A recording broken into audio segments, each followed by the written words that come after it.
By the time I was 10 or 11, I was smoking probably close to a pack a day. Smoking had been ingrained into me. It was part of who I was, it seemed like. Smoking was, having a cigarette, that was Brian. That was me. I hadn't really thought much about joining the military at a young age, but I loved it.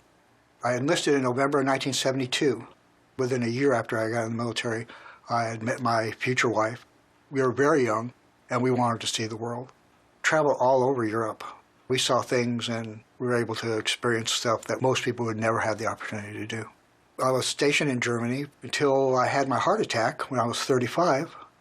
So I went from being able to travel the world and see the world to confining my life either at home or going to doctors. And it's all because of the cigarettes.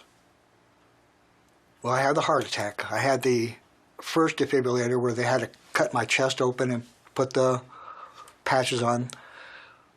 Then I had a bypass operation. Then my lungs started going bad. Then I had to be on oxygen. Then I had stents put in. Then I had stents in stents put in. I was in the hospital for months. I spent days in emergency rooms, hundreds of IVs.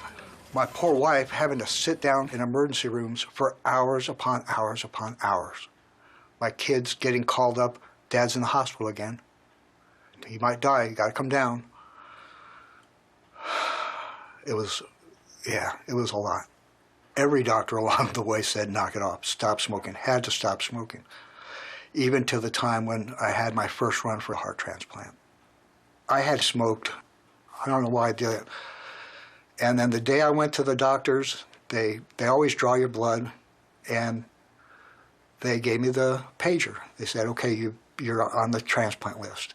That's the key to the hope for the future, is you get the pager and, okay, now I'm gonna get a new heart and we'll be able to live. And that evening, the doctor called up and said, Brian, we found nicotine in your blood, and you need to come back tomorrow and give me back the pager. I'm not listed anymore. That was crushing for me, for my wife, for my kids. It was hard. And I screwed up. I screwed up bad.